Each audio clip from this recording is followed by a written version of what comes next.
प्रत्येक दिन औसत 10 लोगों की हत्याएं राज्य में हुई है और राज्य पूरी तरह अपराधियों के चंगुल में चला गया।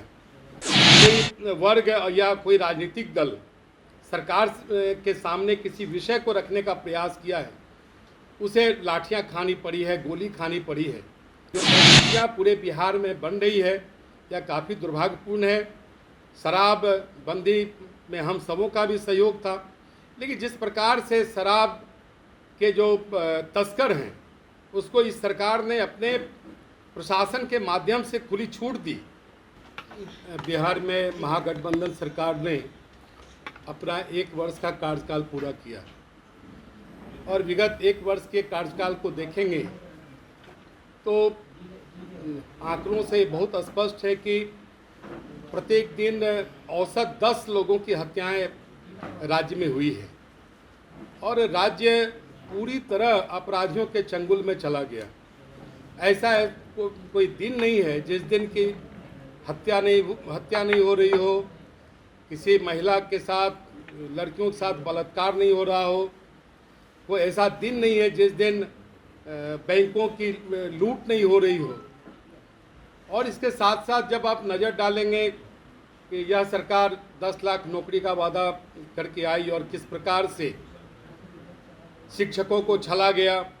अभी भी बिहार विधानसभा के सत्र के बाद जो वार्ता होनी थी तो इन लोगों ने चर्चा की, लेकिन अभी तक उसे कोई अंजाम नहीं दिया, क्योंकि हम जानते हैं कि यह सरकार जानबूझकर इसे टालना चाहती है।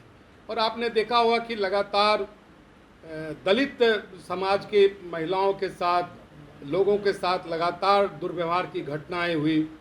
बेगूसराय में हुई है और भी जितने करीब कई महत्वपूर्ण स्थानों पर दलित समाज के लोगों के साथ दुर्व्यवहार हुआ है। और इस सरकार से जब भी लोकतांत्रिक तरीके से कोई वर्ग या कोई राजनीतिक दल सरकार के सामने किसी विषय को रखने का प्रयास किया है, उसे लाठियां खानी पड़ी है, गोली खानी पड़ी है। आपने देखा होगा कि किस प्रकार से शिक्षकों पर लाठियां बरसाई होगी। आपने देखा होगा कि किस प्रकार से जो सेविका सहायिका हैं उसे डाकबंगला चौक पर घसीटा गया, उसे पीटा गया। और इतना ही नहीं, जो किसान सलाहकार हैं उन पर भी लाठियां चलाई गई। और जब बिहार विधानसभा के चलते सत्र में जब सरकार विपक्ष की बातों का अनसुना किया तो हम सब गांधी मैदान से बिहार विधानसभा की ओर मार्च किए और उस मार्च को किस प्रकार से सरकार ने निरंकुश होकर लाठीचार्ज के माध्यम से हत्या करने का प्रयास किया। और उसमें श्री विजय सिंह जो जहानाबाद के हमारे जिला के महामंत्री थे, उनकी हत्या भी हो गई, वो मारे भी गए। और सैकड़ों ऐसे अपने वरिष्ठ कार्यकर्ता हैं, सामान्य कार्यकर्ता हैं, जिन पर लाठियां चलाकर उन्हें अधमरा करने का प्रयास किया गया। और इतना ही नहीं, जब आप सरकार के काम करने के तरीके को देखेंगे तो सरकार के शिक्षा मंत्री लगातार हिंदू समाज के, सनातन समाज का जो सर्वमान्य ग्रंथ है रामचरितमानस, उस पर लगातार नकारात्मक टिप्पणियां की। इससे बढ़ के दुर्भाग्यपूर्ण स्थिति हो ही नहीं सकती है। श्री रीतलाल राय जो राष्ट्रीय जनता दल के विधायक हैं और उसने रामचरितमानस पर इतनी खराब टिप्पणी की जिसकी चर्चा भी हम नहीं कर सकते। ये धार्मिक भावनाओं का लगातार ठेस पहुंचाना। और आपने मुहर्रम में भी देखा कि किस प्रकार से पूरा प्रशासन फेल था, जगह जगह कई घटनाओं को अंजाम दिया गया। तो आप मोटे तौर पर देखें तो यह सरकार बिल्कुल सरकार चलाने में अक्षम हो गया है, जबकि किसी भी राज्य सरकार की यह प्राथमिक जिम्मेदारी होती है, उसकी प्रतिबद्धता होती है कि उस राज्य के, उस सूबे के आम लोगों के प्रति वो कहीं न कहीं जिम्मेदार हो, कानून व्यवस्था कैसे बेहतर हो।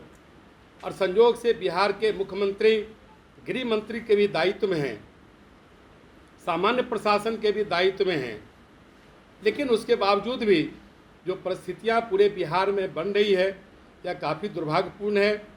शराब बंदी में हम सबों का भी सहयोग था, लेकिन जिस प्रकार से शराब के जो तस्कर हैं उसको इस सरकार ने अपने प्रशासन के माध्यम से खुली छूट दी। सिवान में मशरक में सैकड़ों लोग मारे गए और आज पुलिस का काम सिर्फ शराब माफियाओं के साथ सांठगांठ करके उन्हें तस्करी के लिए बढ़ावा देना, लेकिन जो मूल काम पुलिस का है कि कानून व्यवस्था को बेहतर करेंगे। इस दायित्व से जो पुलिस प्रशासन है बिल्कुल अलग हो चुका है। जो यहाँ के पुलिस डीजीपी हैं वो भी आप असमर्थता व्यक्त कर रहे हैं, वो भी नहीं है, दिख भी नहीं रहे हैं, उनका कोई बयान भी नहीं आ रहा है। गृह मंत्री के रूप में श्री नीतीश कुमार जी का कोई आधिकारिक बयान नहीं आता है और इसका कारण है कि यह सरकार ऐसे गिरोह के चंगुल में चली गई है जो 2005 के पहले जो विगत 15 वर्षों में पूरे बिहार की जो परिस्थितियां बनी थी उस चंगुल में जाने के बाद जो इसके माननीय मुख्यमंत्री हैं वो बिल्कुल असहाय हो गए हैं, क्योंकि उन्हें प्रधानमंत्री बनना है, जिनके उप मुख्यमंत्री हैं उन्हें मुख्यमंत्री बनना है। श्री लालू प्रसाद जी इस समीकरण के लिए लगातार प्रयास कर रहे हैं और जो बिहार के मुख्यमंत्री हैं वो लगातार राजनीतिक पर्यटन करके विपक्षी एकता के नाम पर पूरे बिहार को वो अपराधियों के हवाले कर दिए हैं, राष्ट्रीय जनता दल के हवाले कर दिए हैं और राष्ट्रीय जनता दल के बढ़ावा देने के कारण आज जो अपराधी तत्व हैं उनका मनोबल बढ़ा है। तो ये पूरे बिहार की स्थिति है। पूरा बिहार आज जल रहा है अपराधियों के तांडव से, लेकिन सरकार सोई हुई है। इस सरकार को रहने का एक दिन भी अधिकार नहीं है। यही हम इस प्रेस कॉन्फ्रेंस के माध्यम से आपको कहना चाहें। ने कहा है कि लाल किले पे नरेंद्र मोदी अंतिम बार झंडा फहराएंगे, समर्थन राजद का भी। देखिए, स्वाभाविक है कि जनता दल यूनाइटेड जिसकी महत्वाकांक्षा थी कि श्री नीतीश कुमार जी यूपीए के INDIA के संभावित प्रधानमंत्री के उम्मीदवार होंगे, लेकिन जिस प्रकार से INDIA के अन्य जो घटक दल हैं उन्हें नकारा है, तो कहीं न कहीं एक बेचैनी जनता दल यूनाइटेड में है और ये खींच का प्रगटीकरण है। श्री नरेंद्र मोदी जी ने विगत 9 वर्षों में जिस प्रकार से देश में कल्याणकारी योजनाओं को लागू किया, बेहतर सुशासन दिया, और इतना ही नहीं, जो भारत की स्वाधीनता का जो अमृत काल चल रहा है, 75 वर्ष हम सब पूरा किए हैं। आगामी 25 वर्षों का जो उनका एक विकसित भारत के लिए जो उनके पास एक खाका है, उससे कहीं न कहीं इनकी एक घबराहट है।